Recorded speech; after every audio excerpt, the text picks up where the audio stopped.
والصلاة والسلام على رسول الله وعلى آله وصحبه أجمعين ثم أما بعد فأعوذ بالله من الشيطان الرجيم أم لم ينبأ بما في الصحف الأولى আমরা প্রথমে যা নিয়ে কথা বলবো সেটা হলো আমেরিকান ড্রিম, জীবন, স্বাধীনতা আর সুখের সন্ধান।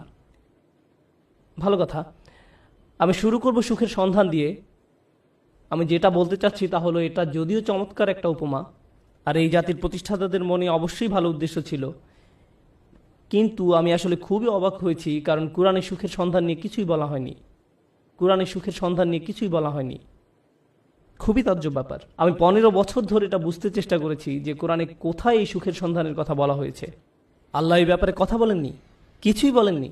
আর এটা আমাকে ভাবায় যে আধুনিক সভ্যতার জন্য এত গুরুত্বপূর্ণ একটা ব্যাপার, মানুষ সুখী হতে চায়, কিন্তু আল্লাহ এই ব্যাপারে কিছুই বলেননি। কোরআনে এটা বলা নেই কিভাবে সুখের সন্ধান